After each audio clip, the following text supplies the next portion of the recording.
Mayhem is a new revenge action extravaganza. This film is half quiet, slow burn drama and half balls to the walls intense action. Is Mayhem the new John Wick or The Raid? Unfortunately, it's not that good, but it's still a solid action thriller with some fun fight choreography. The action in Mayhem is actually pretty unique. This film isn't a flashy show off type of film. The action here is visceral, it's angry, it's messy. It feels less polished compared to the other films in this genre. And that's not a bad thing, because it's clearly the point. The hits hit hard and fights are almost over just as they begin. None of the fighting scenes here feel drawn out, and most of the fighting sequences in this film are actually pretty short, and I find that refreshing. Some fight scenes in modern action can go on and on and on, so I appreciate an action film that has brief action scenes. Because in this film, it's not about the length of the fighting. It's about the viciousness. It's about emotion. This is a revenge film after all, so there's a lot of weight behind our main character. This isn't a kung fu master or the world's deadliest assassin. This is just some guy trying to find his kidnapped loved one. So although short in length, there is still some memorable action in the short sequences we get. The last 30 minutes of this film is just absolutely bonkers. The moment the title card for Bangkok comes on screen, that's the moment the film turns from 0 to 60. A highlight of the film is the hallway fight scene in the Big Baddie's hideout. I mean, at this point, have there been any bad hallway fight scenes in recent memory? I'm pretty sure the moment a hallway fight scene breaks out in a movie, it's generally going to kick ass. And this fight scene is no different. And I kind of love how it starts. Our protagonist Sam enters the hallway, then the camera starts at the opposite end of the room, and it starts floating backwards, passing doorway after doorway as goon after goon steps out. It's completely ridiculous, but it also kind of fucking rules. And it's funny, the one thing that stands out to me about this fight is actually something that I've never seen before. It's a small thing for sure, but sometimes the small things matter. At one point, a henchman approaches Sam and swings a machete. Sam blocks the henchman's arm pretty early on in the swing, and that causes the machete to go flying out of the henchman's hand like a fucking frisbee. I've never seen that before. Again, it's a small piece of choreography, but it's something that stuck out to me. The rest of the fight is beautifully choreographed with heavy hits and that visceral, shaky cam trademark the film has adopted. So the hallway scene was pretty great, but then we get to the elevator. The elevator scene is without a doubt the best action sequence in the film.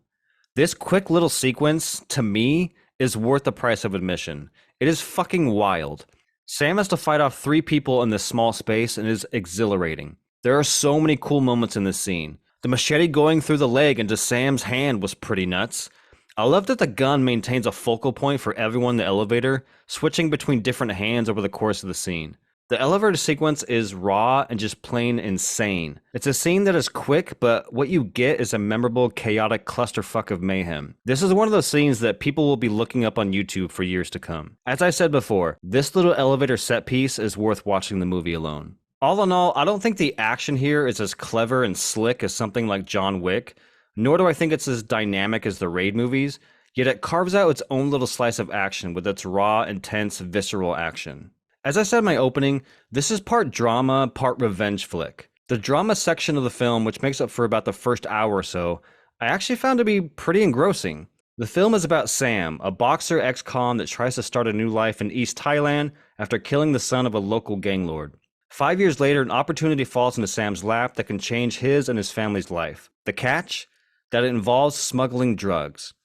When the deal goes south, the man who hired Sam kidnaps Sam's daughter, thus sending Sam on a quest to save his daughter. I was caught up in Sam's life, as he's just a guy who wants to be left alone, and I respect that. And I see you, Sam. I see you. I bought into his family's life in Thailand, and I loved his little family unit, which actually kind of sucked because I knew at some point this was all going to come crashing down, and it sure as shit does.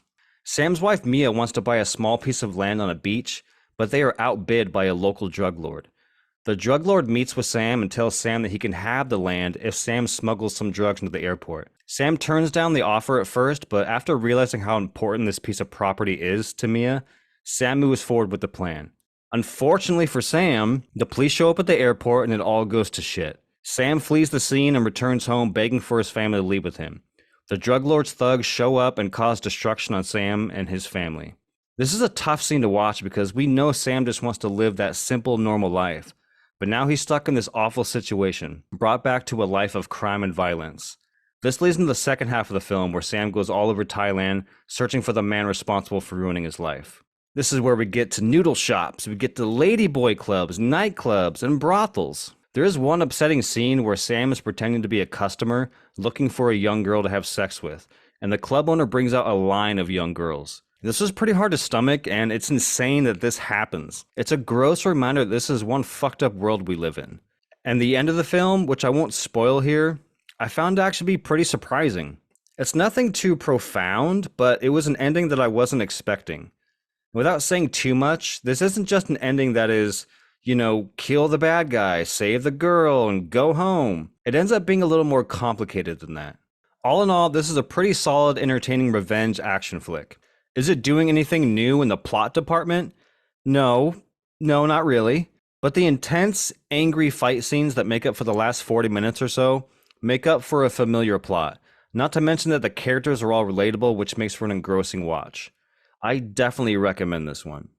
If you like this review, please check out my review for Blue Eye Samurai. In that review, I talk about how, with its action and strong characters, Blue Eye Samurai is one of the best animated shows on Netflix. Thanks for watching, everyone. Cheers.